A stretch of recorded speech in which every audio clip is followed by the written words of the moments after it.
Olá, o nosso convidado do Entrevistas de hoje é jornalista, repórter, locutor, apresentador, narrador esportivo e dono de um humor refinado.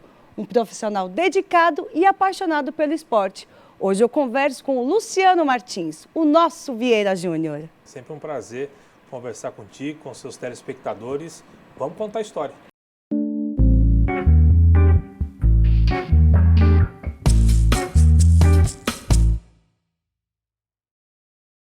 Vieira Vieirinha, seja bem-vindo. Eu já vou começar com uma curiosidade, né? Que a gente vê você na TV, sempre muito comunicativo. E aí pinta aquela curiosidade, né? Como é que era o Vieira quando criança? O Vieira, quando criança, era uma criança e continua sendo uma eterna criança totalmente introvertido. Diferentemente do que as pessoas imaginam, justamente que me veem na televisão, escutam no rádio, acham que eu sou super comunicativo, fora do meu âmbito de trabalho, mas na verdade não, eu sou bem reservado, bem tranquilo. Nesse aspecto, eu sofria bastante na escola, por exemplo, falar em público, apresentar trabalho, que é algo que as pessoas imaginam que a gente tira de letra e na verdade eu sofro, atualmente mesmo. Esses dias eu fui na faculdade que eu me formei, para conversar com alunos, falar sobre a minha profissão, algo que eu domino. E eu tenho um certo receio, eu tenho uma certa dificuldade. Eu faço, mas eu tenho uma certa dificuldade de falar em público. Então o Vieira, criança, era assim. Por outro lado também, o Vieira era aquele moleque... Eu sou muito observador desde moleque. Então assim, eu era aquela criança das piadocas rápidas, de tiração de sarro ali e tal, mas sempre muito contido, muito introvertido, até posso dizer assim. E quando você fala que você é uma eterna criança, a gente vê nas camisetas que você vem sempre, com motivos de desenho, né? Pois é, eu gosto muito dessa temática, eu gosto desse universo, desse mundo, e eu me considero uma eterna criança. Eu não acho, eu sei, eu tenho consciência que hoje eu tenho 41 anos, estou indo para 42, mas eu não me sinto com 41 e 42. Óbvio que eu me coloco no meu lugar de 41, 42 anos, mas eu não me sinto, sabe? Então, realmente as camisetas de desenho que nem você citou, que eu sempre venho para trabalhar e tal, e andar por aí, é o meu dia a dia mesmo, mostra um pouquinho de como eu sou, apesar desse cara meio introvertido que não parece para quem me vê na TV ou escuta no rádio, mas que na verdade acaba sendo. E quando você era criança, o que você gostava de brincar, de fazer? Jogar bola. Jogar bola. Eu sempre fui gordinho, mas eu sempre pratiquei esporte, sempre. Eu sempre joguei bola na escola, jogava handball, jogava um pouquinho de vôlei, basquete nem tanto, jogava ping-pong, eu sempre gostei. Eu estava sempre praticando esporte, era moleque que ficava o dia inteiro na rua, pé descalço, jogando bola, chegava com o dedão arrebentado, jogava taco na rua, bolinha de gude, mas eu gostava mesmo de jogar futebol, gostava um pouquinho de videogame, mas eu gostava mesmo de estar na rua e jogar bola, isso eu gostava muito. E isso tudo era lá no Vista Verde, né? Que você morou a vida toda lá. Na verdade, eu moro, na verdade, no Vista Verde até hoje. Eu fui para lá com 5 anos de idade. Olha. Moro na mesma casa há 36, 37 anos, né, na mesma casa. E eu nasci lá, obviamente eu nasci no hospital, mas desde o meu nascimento até os 5 anos eu morava ali na Rui Barbosa. Aí meus pais compraram essa casa no Vista Verde, a qual eu moro até hoje só com a minha mãe. E você tem alguma lembrança boa, assim, da infância, alguma coisa que te marcou bastante? A lembrança boa da infância é no sentido de que lá na Rui Barbosa era uma avenida onde você não podia brincar na rua, uma avenida muito movimentada, você sabe como é que é lá, então eu não tinha, mesmo com 5 anos, eu não tinha esse lado de brincar na rua, o máximo que eu fazia era no vizinho lá da Rui Barbosa, tinha um bar que existe até hoje, não é do mesmo dono, mas existe um bar, e do lado, os donos do bar moravam do outro lado. Eu morava no meio do bar, entre o bar e a casa deles.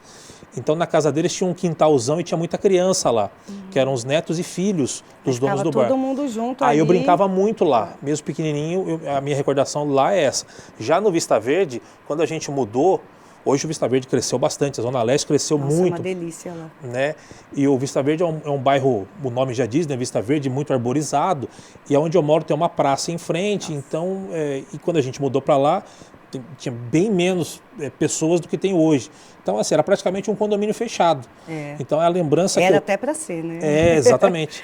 E a lembrança que eu tenho é justamente de ter essa liberdade de brincar na rua. Quase não tinha carro passando ali, diferente do que é hoje também. Mas mesmo assim, essa liberdade de brincar na rua com várias crianças, ali tinha muita criança mais ou menos da minha idade naquela época. Nossa. Então, essa liberdade de brincar na rua, naquela pracinha, jogar bola numa quadra que tem ali, continua, na quadra não tem mais, mas tem uma pista de skate que antes tinha uma quadra de futebol, eu jogava muito ali e tal. Então, essa lembrança da infância ali do Vista Verde é que eu tenho. E morando 36 anos no mesmo lugar, então você tem amigos de lá até hoje? Tem bastante amigos. A gente estudou da primeira à oitava série juntos, não necessariamente na mesma sala, mas na mesma escola. Com um laço, né? Exatamente. Forte. Tanto é que eu tive a oportunidade, meu pai trabalhou na Univap muito tempo, a partir da minha quarta série. Eu tive a oportunidade de estudar na Univap gratuitamente e eu optei por não. Eu preferi ficar lá nessa escola, que é o Valdemar Ramos, justamente para ficar com esses colegas, né, ao qual me formei. Eu estudei da primeira à oitava, né, e fiz tudo ali justamente porque eu gostava daquele ambiente, gostava da escola. A escola era muito boa. Aliás, na época que eu estudei, que eu entrei lá, as primeiras séries, elas eram consideradas como escola particular. O ensino era muito bom, uma diretora rígida, porém justa, enfim, era muito bom realmente. Aí lá eu já me envolvi com música por conta de fanfarra, essas coisas. Então a lembrança boa que eu tenho, essas amizades boas que eu tenho lá do Vista Verde desde a minha infância de mais de 30 anos. E falando em música, a gente está fazendo esse apanhado todo para desvendar alguns mistérios.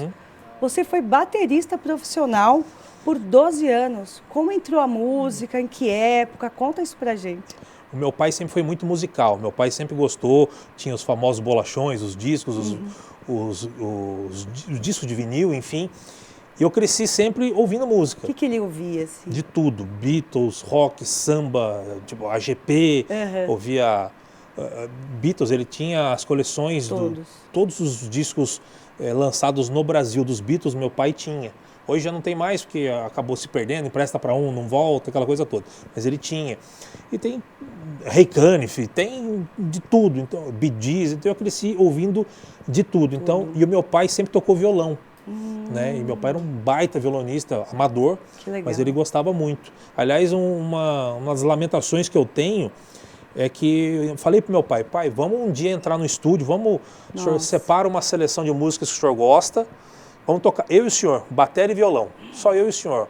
Ele gostou da ideia, mas acabou não dando tempo, meu pai faleceu e não deu tempo de concretizar isso, que eu acho que seria legal para mim e para ele. E até nessa época, quando a gente era novo, assim, não tinha como registrar muito essas coisas, então, né? É mais difícil. Hoje é mais fácil, um celularzinho você coloca lá, dava para registrar. E eu sugeri para ele, pai, vamos no estúdio, né? Que na época que eu tocava... Devia ter pegado o celular mesmo. Então, mas aí acabou, eu queria fazer um negócio mais profissional, para guardar um CDzinho para mim, para ele, de repente para um ou outro amigo que conhecia, que gostava da gente e sabia dessa aptidão dos dois, né? Mas acabou não dando certo. Mas a minha iniciação na música foi assim, primeiro muito musical em casa, aí eu próprio falei, no Valdemar Ramos tinha fanfarra, que era reconhecida. Isso que também me... A fanfarra do Valdemar Ramos, com o saudoso professor Jorge Alegre, que era o maestro da banda. Eu entrei lá desde molequinho, acho que desde as primeiras séries, junto com o Jorge, tocando primeiro o instrumento de sopro, corneta, mas logo eu já fui para a área de percussão, que era a minha, aí passei por todos, né? Tocando surdo, tocando bumbo, caixa, E era um negócio de bater mesmo. Eu sempre gostei de batucar e tal, o pessoal reparar, eu estou parado às vezes trabalhando, eu estou batucando e tal, porque a música está aí. Então começou a partir daí, na fanfarra, aí começou com grupinhos, por incrível que pareça, as pessoas não acreditam, mas eu tocava pagode, né? O pessoal olha pra mim e fala, eu falo que eu tocava bateria, o pessoal acha que eu era roqueiro. Aí eu falo que eu toco pagode, alguns se decepcionam, alguns ficam alegres, mas enfim. Mas é bem curioso, né? É bem curioso. O biotipo não diz, né? É totalmente controverso. Não que não possa, óbvio que pode. Mas o pessoal acha que eu era roqueiro, e na verdade eu sempre fui pagodeiro, entre aspas, né? E aí, no começo, tocando em grupinho, aquele famoso pagode de mesa, né, que não tem bateria, não tem nada, tocando percussão, rebolo, tantã, essas coisas, surdo, até que o grupo começou a dar uma alavancada e eu já tinha uma vontade de querer ter bateria, eu já tinha uma certa noção do que era, insisti com meu pai para ele comprar e comprou a bateria, a partir daí comecei E aí, depois de um tempo, eu me tornei profissional mesmo, tocando 12 anos da noite em Joseense. Você tinha quantos anos, Vieira? Eu me lembro que eu comprei a bateria quando eu me formei no terceiro colegial. Então Foi o ano 98, eu acho. 98, 99. Que comprou a bateria, aí aos pouquinhos fui pegando as manhas de tocar e tal. Acho que a partir dos anos 2000, 2001, é que realmente eu entrei de cabeça como um baterista profissional, reconhecido aqui na cidade pelos concorrentes, né, de outros grupos e tal. Acabava sendo, de certa forma, uma referência, porque, modéstia à parte, até que eu ia bem, né, tocando, então a gente tinha até convites de outros grupos para fazer o famoso freelance e tal, mas eu não fazia não, eu focava no grupo que eu estava e foi até onde tinha que ir.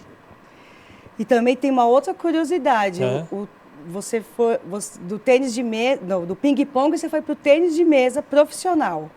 Né? Como é que foi essa passagem? Não é bem profissional, mas é que assim, o tênis de mesa e o ping-pong, na essência, ela é a mesma coisa. É uma mesa com as mesmas dimensões, tem uma rede, dois oponentes, ou até 4, né? Porque dá para jogar de duplas. E como eu te falei, desde pequeno, eu jogo ping-pong. Assim, a básica diferença entre o tênis de mesa e ping-pong é o seguinte: ping-pong é a brincadeira, o tênis de mesa já é o mais profissional. Por isso que eu usei o É a mesma coisa do cara que joga uma pelada no futebol e o cara que é profissional de futebol. É mais ou menos isso. Mas a essência é a mesma. Então, e aí hoje você joga nas ligas, né? Eu jogo, disputo alguns campeonatos regionais e tal, mas o que muda basicamente é um pouco de técnica, que você aprende a jogar, né, de forma correta, né, modo certo de você entrar na bola, de você recepcionar uma bola, e os equipamentos que mudam um pouco, né? Os equipamentos de tênis de mesa, a raquete, a essência é a mesma, a borracha e tudo mais, mas os equipamentos são mais evoluídos, são mais caros também, inclusive. Uma raquete de tênis de mesa pode custar até 7, 8 mil reais. Nossa. Você parar para pensar que é um pedaço de madeira que pesa 60 gramas, só a madeira, e 2 pedaços de borracha custar 7 mil reais é muita coisa. E tem que ter uma agilidade boa, assim, né? Tem, então, exatamente. Eu tenho 1,90 m de altura. Então, né? Curioso. Mas eu até estava conversando com um médico esses dias, eu falei, eu sou grandão e tal, eu jogo tênis de mesa, às vezes eu vou lá embaixo para buscar uma bola, aí o médico falou assim, independente do seu corpo, do seu biotipo, você tem a mecânica do esporte.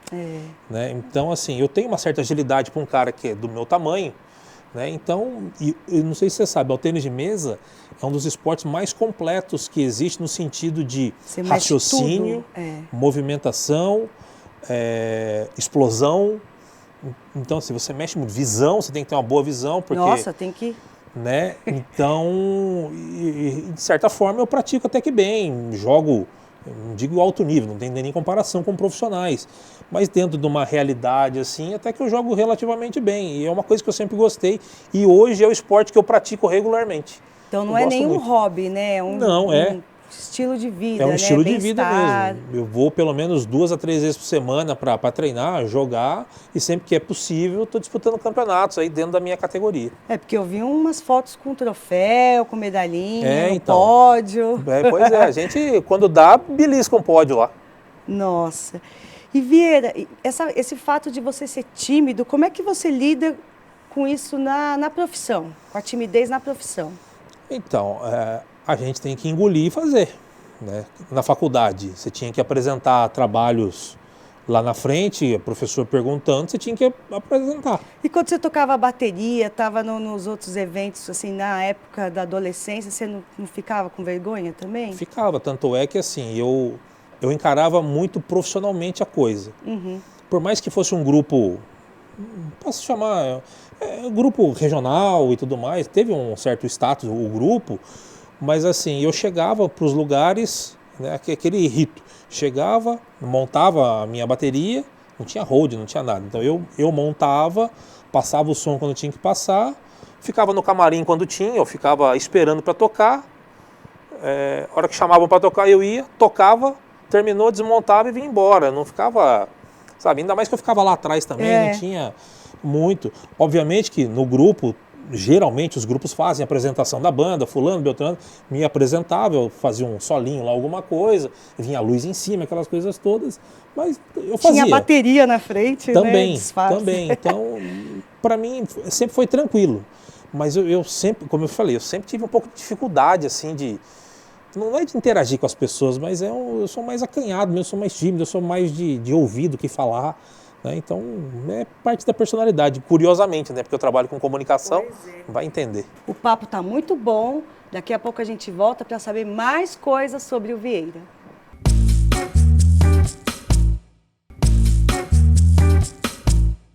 De volta com o programa Entrevistas e a gente conversa com Vieira Júnior.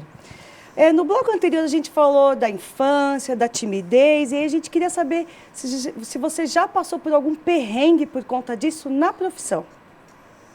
Acho que perrengue na profissão, acho que não. Nervoso, alguma tensão? Nervoso sempre tem, até hoje, tanto no rádio quanto na TV, aqueles segundos que antecedem, o pessoal sempre fala, né? Você pergunta para ator, para atriz, para quem quer que seja, e eles falam, a gente sempre tem um friozinho na barriga, isso sempre dá. Mas depois que começa, já está acostumado a fazer, então assim, não me recordo de algum perrengue ou algo do tipo por conta de timidez, não. Vai tranquilo. Está superando bem, né? Tem que ser, senão você não sobrevive. É verdade. E Vieira, você já fez publicidade, trabalhou um tempo no Poupa Tempo, foi acho que uns 10 anos, 10 né? anos. E aí teve umas passagens interessantes que depois a gente vai contar mais sobre isso, né? Mas você ouvia rádio, futebol com um amigo, aí fazia os anúncios. Conta um pouco pra gente desse período. A minha iniciação no rádio foi justamente nessa época do Poupa Tempo, e totalmente ao acaso. Eu trabalhei 10 anos no Poupa Tempo. Foi uma virada, né, na sua vida? Foi, de certa forma foi, e por conta de um amigo. Amigo que é até hoje, né, o Fabrício. Ele era da informática do Poupa Tempo, então a gente conversava bastante sobre futebol, eu e ele gostamos muito. Ficava ouvindo no rádio, a gente ouvia no rádio e a gente comentava sobre tanto o jogo quanto os jargões dos narradores e tudo mais que a gente gostava. E aí, lá no Poupa Tempo, você vê como é que as coisas vão se encaixando. No Poupa Tempo eu dava... Eu anunciava coisas internas do Poupa Tempo e também coisas para os usuários do Poupa Tempo. Você já tinha um estilo assim? Honestamente não, eu pegava o microfone, me pediam para falar determinada coisa e eu falava no microfone. E aí, certa vez, esse meu amigo Fabrício, ele perguntou para mim assim, por que você não vai trabalhar no rádio? Exatamente, porque eu falei assim, porque na visão dele, eu entendia bem de futebol, e eu tinha uma boa voz, na visão dele. Eu falei, Fabrício, eu sou tímido, eu sei como é que funciona, até por conta da faculdade, mas eu não me vejo trabalhando nisso. Ele falou, não, eu acho que você tem que ir. E aí, para encurtar a história, o pai dele tinha um amigo que na época estava montando uma equipe de esportes na Rádio Piratininga de São José dos Campos, que hoje é Rádio CBN. Pô, esse amigo do meu pai está montando equipe, está precisando de gente lá para trabalhar, eu vou indicar... Aí deu aquele frio, né, na barriga. Não deu frio, eu falei para ele assim, não indica que eu não vou. Eu não vou, Nossa, eu tenho você vergonha. Não queria não, ir? Eu não queria. O Fabrício falou, não, eu vou te indicar. Eu falei, não indica que eu não vou. Eu falei, eu vou indicar. Eu falei assim, seu pai vai passar vergonha, porque eu não vou. Nossa. Resumindo, um dia o Fabrício chegou lá para mim e falou, você vai. Falei com meu pai falou com o cara e o cara falou para você ir tal dia lá. Eu falei, Fabrício, eu não vou. Ele falou, você vai. Você não vai fazer satisfeito com o meu pai. Ixi. Eu conheci o pai dele, né? Resumindo, eu fui. Conversei com a pessoa, né?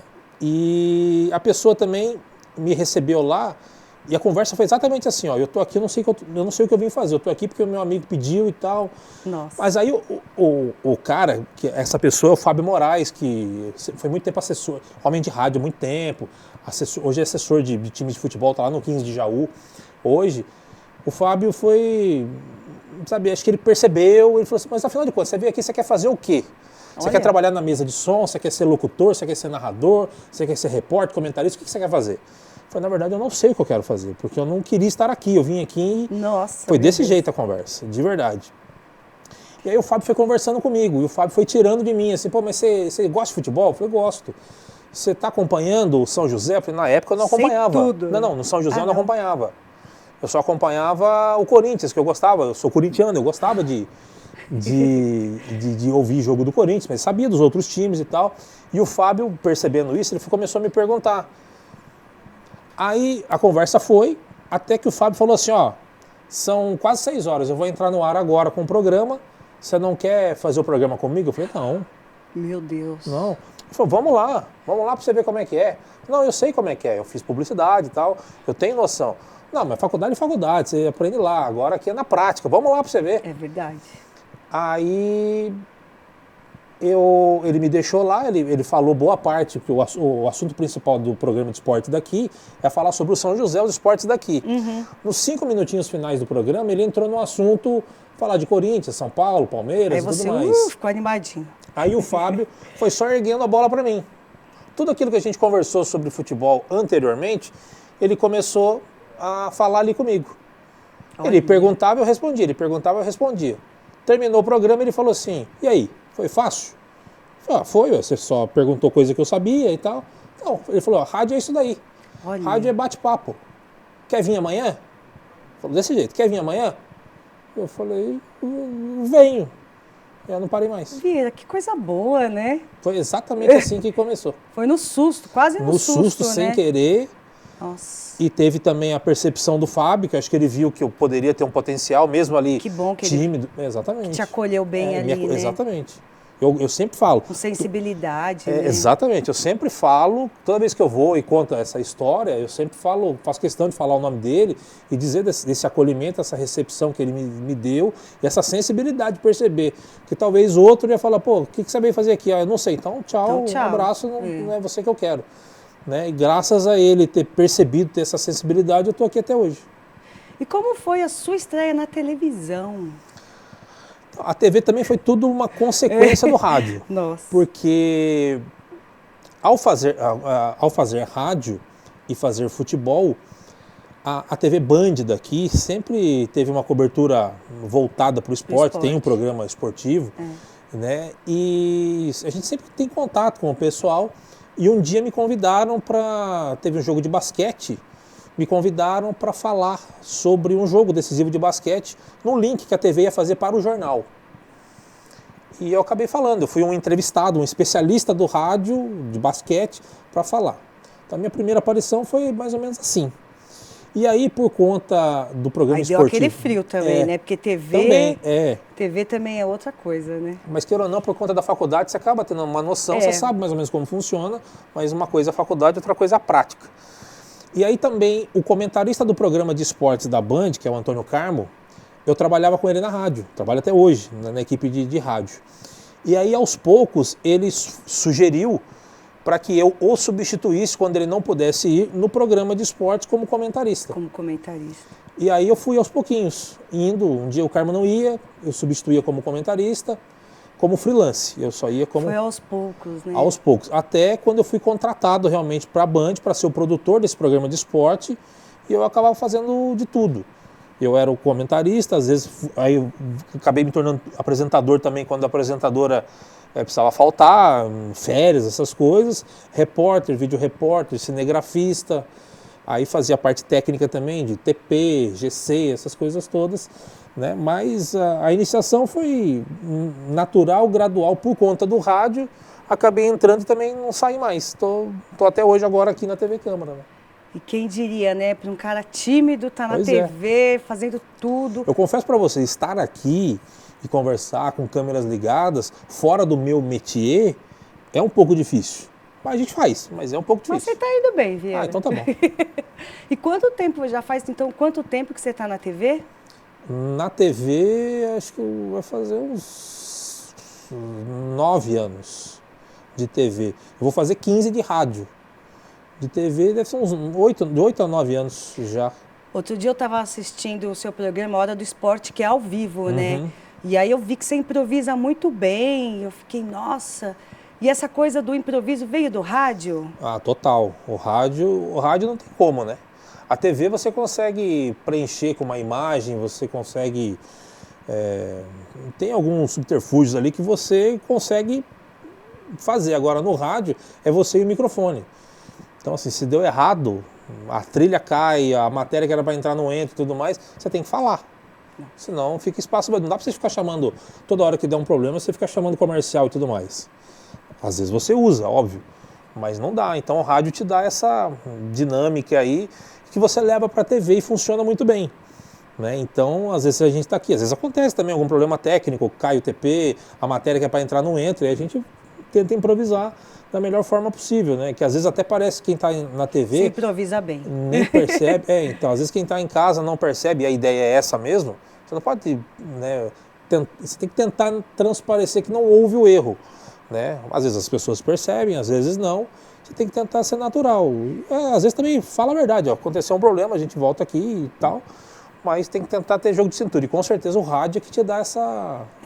Dizem, né? Desculpa te cortar. Imagina. Dizem que quem faz rádio consegue fazer TV e às vezes quem faz só TV tem dificuldade para fazer rádio, justamente por conta deste improviso que o rádio precisa. Né? Então eu acredito que a vivência no rádio, além de eu ouvir muito rádio, tanto a parte musical quanto a parte esportiva, me deu essa vivência até mesmo para fazer, e claro, sempre aprendendo, e quando foi para a TV me ajudou bastante a ter desenvoltura com a câmera. E você acaba construindo, né, um estilo, né, não só do narrador, mas você usa umas artimanhas, né? Sim. E o legal é que, por exemplo, no caso aqui do nosso programa, tem o Bruno Castilho, que a sintonia é a mesma. Nossa, ele é né? ótimo. Então, assim... Às vezes, se eu dou uma titubeada, ele já entra para cobrir, da mesma forma ele, então um completa o outro e o programa fica dinâmico, fica bacana. Né? Não teria graça se tivesse só o Vieira, se tivesse só o Bruno. Eu acho que o programa, do jeito que ele foi formado... Os dois dão um equilíbrio legal, né? Exatamente, um ajuda o outro então, e tem a mesma sintonia. Então, a gente discorda de um monte de coisa, mas discordar ali é sempre...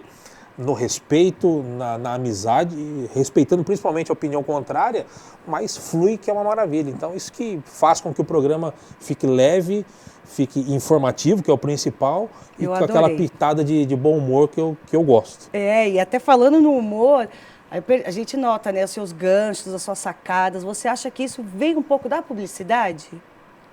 Na verdade, eu acho que isso aí vem do meu pai. O meu pai tinha um semblante sério como o meu, mas também era o cara das piadas, assim, sabe?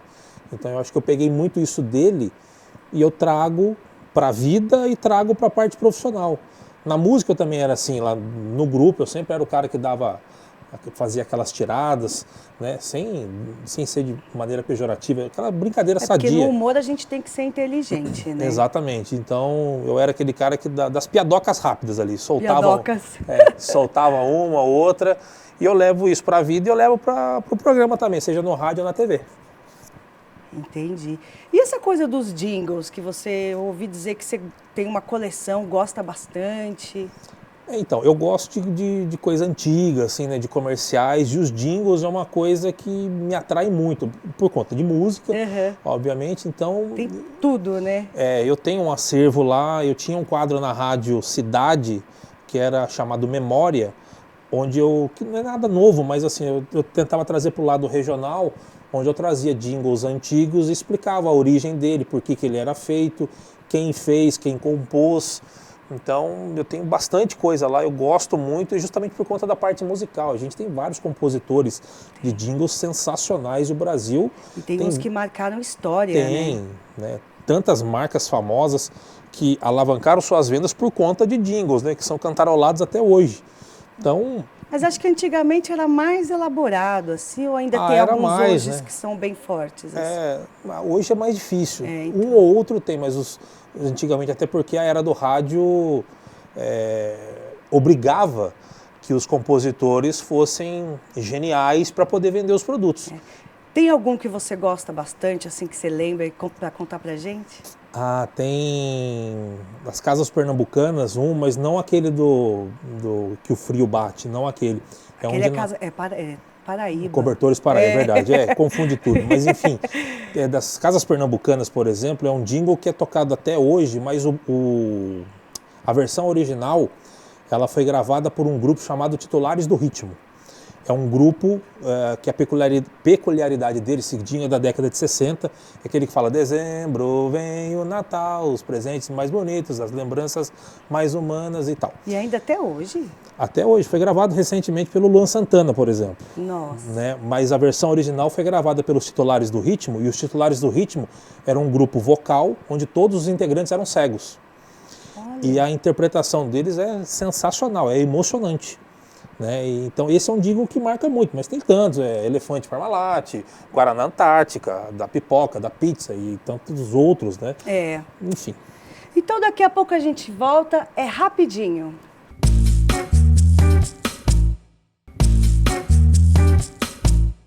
De volta com entrevistas, hoje eu converso com o Vieira Júnior, que ele é repórter, né? Já tinha falado anteriormente, repórter, locutor e narrador também, né? Como é que foi esse começo, que você falou que foi bem inusitado? Pois é, esse negócio de narração é uma coisa assim, ó. Eu nunca imaginei que eu seria um narrador de esportes.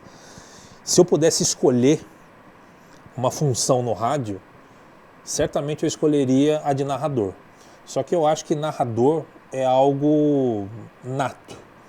Não é algo que você aprende. Você pode até aprender, você pode até fazer. Tem umas técnicas, mas né? assim, os principais, um Galvão Bueno da vida, um Luciano do Vale, esses da TV, você pega um José Silvério, Osmar Santos, Fiore Gilhote, esses caras nasceram para isso. Eu, honestamente, eu acho que eu não nasci. Mas será? eu engano, digamos assim. E o meu começo foi inusitado também. Quando eu entrei para a equipe de esportes ainda da Rádio Bandeirantes, que depois virou Rádio Cidade, a gente passou pela CBN e hoje está na Rádio Clube, já tinha os narradores fixos. Um é o mestre, professor Alberto Simões, Paulo Roberto de Paula, das antigas, grande narrador, entre outros. E aí, com a transmissão dos jogos de basquete, ficou mais ou menos definido que o Alberto Simões narraria os jogos de basquete, o Paulo de Paula narraria os jogos de futebol. Obviamente que às vezes eles revezavam, mas basicamente, até para criar uma identidade com o ouvinte, o Alberto ficou com o basquete e o Paulo com o futebol.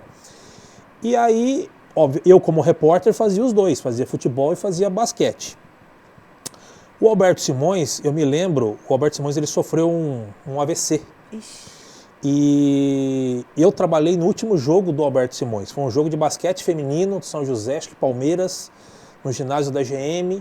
Eu era o repórter do Alberto. O Alberto narraria o jogo de basquete no dia seguinte, do basquete masculino. A gente narrou o feminino num dia, à noite, no outro dia seria o basquete feminino. Resumindo, o Alberto passou mal. Nossa. E dali nunca mais voltou. Ele teve problema, foi operado. Bom, nesse meio tempo, o que aconteceu? O Paulo passou a narrar os jogos de basquete, natural. O Paulo é o narrador principal. Então o Paulo acumulou os dois, futebol e basquete. Chegou num determinado momento em que o São José Basquetebol iria jogar na cidade de Franca, que é a capital do basquete, jogos importantes. Eu não lembro exatamente as datas, mas assim, os jogos estavam definidos para ser, por exemplo, numa terça e quarta-feira, os dois jogos lá em Franca. Certo. Estava tudo certo, o Paulo iria narrar esses dois jogos. Só que do nada, de última hora, os jogos mudaram as datas, não seria mais terça e quarta, seria quarta e quinta. Na quinta, o Paulo Roberto teria uma viagem, já estava marcada, não daria para ele fazer o jogo. Daria para fazer o de quarta, mas não o de quinta. E aí ficaria meio que inviável, financeiramente também, tecnicamente, mandar o Paulo fazer o jogo da quarta, voltar e uma outra pessoa para fazer o de quinta. Aí o Antônio Carmo, que é o chefe da equipe, falou para mim, falou: Vieira, eu preciso de você narrando os jogos lá. Você já tinha feito narração na rádio? Não. Ai, meu Deus. Nunca fiz. O que eu fazia era brincar. Quando eu não estava trabalhando, eu ficava perto do repórter Chaga Júnior, que era o repórter também de basquete, eu ficava brincando ali com ele, eu imitando a narração. E vem falando, toca a bola, não sei o que. Isso que é bom ser criança sempre, né? Então, eu ficava brincando, e o Chaga só de butuca. Aí o Carmo pegou e falou pra mim, ó, eu preciso de você, que você vai narrar os jogos, não tem quem vá. Eu falei: cara, mas eu nunca narrei jogo e tal, é jogo importante. Ele falou assim: o Chagas ouviu você brincando ali nos jogos de basquete e falou que acha que dá. Então eu também acho que dá, vai. Falei, tá bom, você confia em mim, fico lisonjeado, você confia em mim, Nossa, que nervoso. vamos pra lá. Imagina, ao vivo ali, tudo na hora. O mais né? emocionante para mim foi o seguinte, o Alberto Simões estava internado no Pio 12, ele iria fazer uma cirurgia do coração. Eu falei que ele sofreu um AVC, na verdade ele teve problema de coração. Entendi. Ele estava internado para fazer a cirurgia de coração. O Alberto soube que eu iria narrar, porque ele seria o narrador. O Alberto soube que eu iria narrar, ele mandou mensagem para mim, mandou SMS, não tinha zap ainda. Era Ele aqueles mandou, bip? quase isso. Ele mandou SMS para mim e falou assim, vem aqui no Pio 12 que eu quero falar com você. Nossa. Aí eu fui, ele falou assim, eu só te chamei aqui para te desejar sorte, que eu tenho certeza que você vai arrebentar. Aí eu fui para Franca, a gente foi, ficou hospedado. Que honra, né? Uma baita honra. Puxa. E esse dia eu chorei que nem criança, porque eu tava eu ia sair pra... A gente marcou tal horário, todo mundo no saguão do hotel para ir pro ginásio fazer o primeiro jogo. O Alberto sabia todos os trâmites, todos os horários que a gente cumpria, sabia o hotel que a gente iria ficar em Franca, o horário que a gente ia sair, e exatamente no horário que ele imaginou que a gente estaria indo pro saguão, eu recebo uma mensagem. Aí ele escreveu assim, serei o seu maior fã, eu e seu pai. Ixi. Aí pegou. Pegou. Eu sentei, chorei, me emocionado, né? E aí a hora que eu cheguei lá no saguão, com os olhos tudo vermelho de chorar, Ainda o pessoal com esses falou assim... olhos verdes aí. Então, aí o que aconteceu? Eu falei assim, aí eu mostrei a mensagem, falei, puta, o Alberto é sensacional e tal. Aí eu narrei o jogo, né? Confesso que não foi dos melhores, mas também não passei vergonha. Eu mandei o recado e tal, o Carmo mandando SMS para mim, falando, ó, você tá falando muita coisa, não fala muito isso. Fala menos umas isso. dicas, isso, né? Isso. Bem importante, né? Professor Dalvi Rosa Moreira, que é um baita comentarista, homem de esporte da cidade, e era o nosso comentarista na época de basquete, me deu um super apoio ali, me ajudando. O Chagas, que foi o repórter desse jogo, me ajudando também. Terminou o jogo, a hora que eu dei, encerrei, dei o boa noite ali da transmissão, outra mensagem. O Alberto escreveu assim, já tenho substituto, parabéns. Nossa.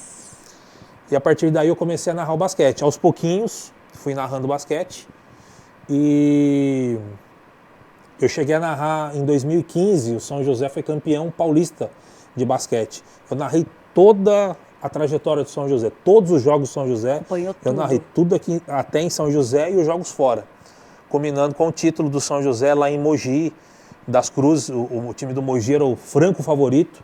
São José foi lá em Mogi, tinha 5 mil torcedores de Mogi, lá no ginásio de Mogi, 400 torcedores de São José. São José foi campeão e eu narrei, e aí até a narração viralizou aí e tudo mais.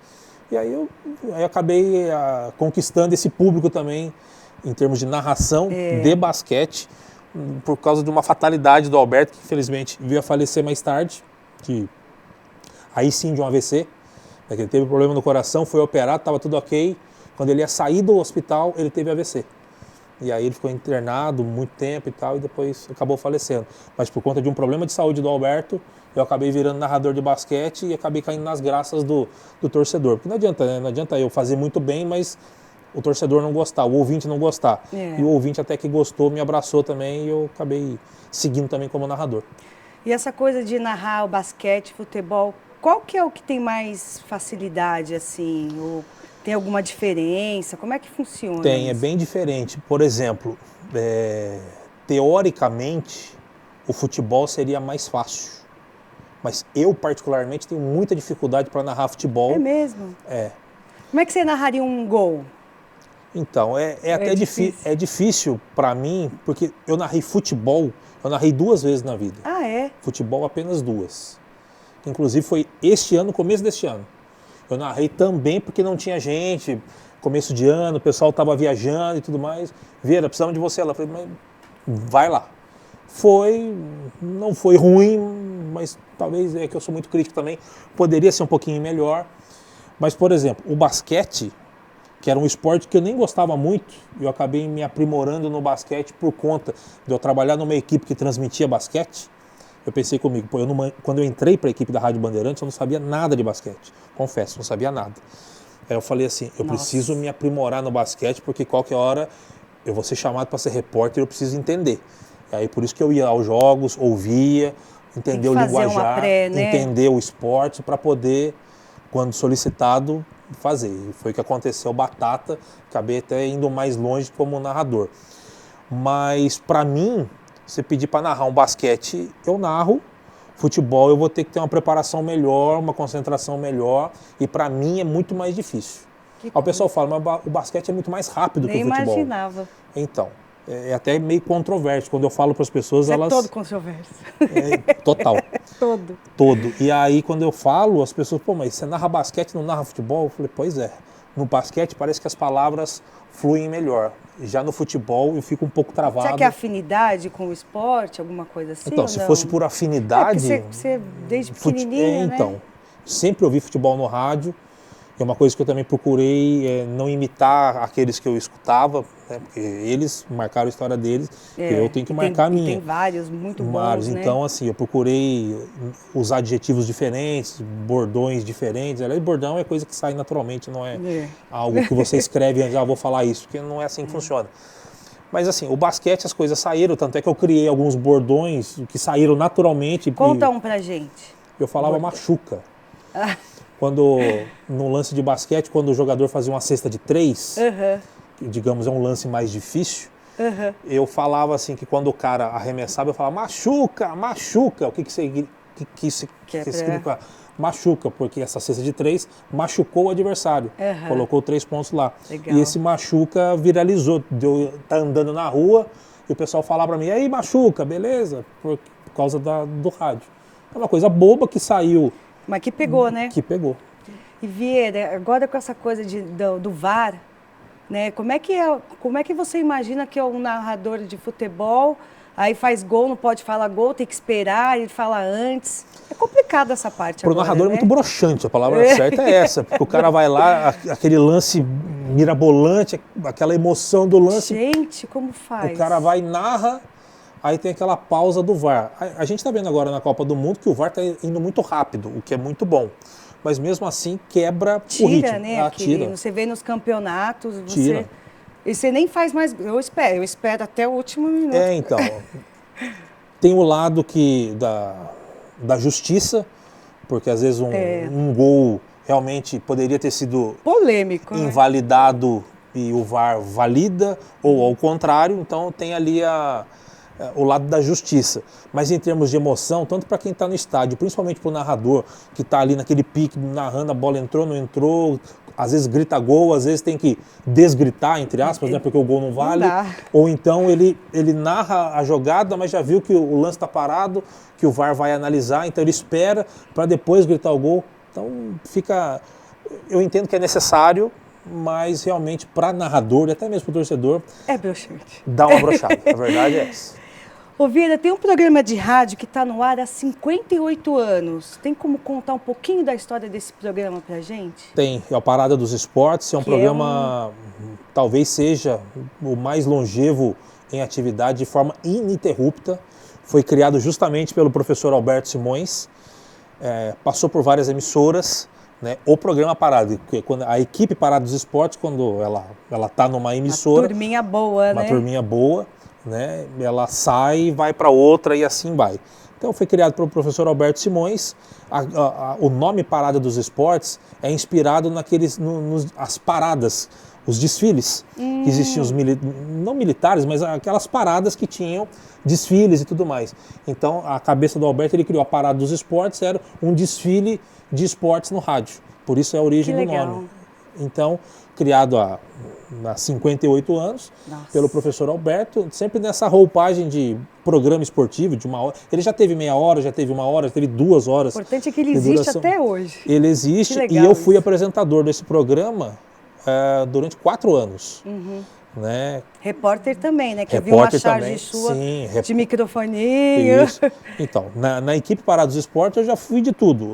Repórter, apresentador, comentarista, narrador, né? E o Parada está aí até hoje, todo dia, de segunda a sexta, às 18 horas, hoje na Rádio Clube de São José dos Campos, levando as principais informações do esporte da cidade. Agora a gente vai fazer um desafio, já que você é do ping-pong, vamos jogar um ping-pong rapidinho aqui. Uma música. Caxambu, Almir Neto. Um esporte. Futebol. Futebol. Uma saudade. Meu avô. E um amor? Shirley. Aê! Que bom, que bom. E a música eu achei que você ia para outro... Eu explico, Caxambu. Por favor. Caxambu é uma música de samba do Almir Neto, já falecido, sambista conhecido. Quem é do samba sabe quem é Almir Neto, tem origens ali do grupo Fundo de Quintal, Cacique de Ramos e tudo mais. E essa música Caxambu, eu sempre gostei dessa música, desde moleque sempre gostei. E hoje é muito simples, você quer uma música, você entra no YouTube, você baixa o que você quiser. Agora, há 20 anos atrás não era assim. Ou você escutava no rádio, para tentar gravar, ou de repente você pagava uma fortuna para ter um CD, alguma coisa. E eu queria, porque queria essa música, eu queria naquela versão original da música, e não achava. Meu pai procurando, era mais difícil, não achava.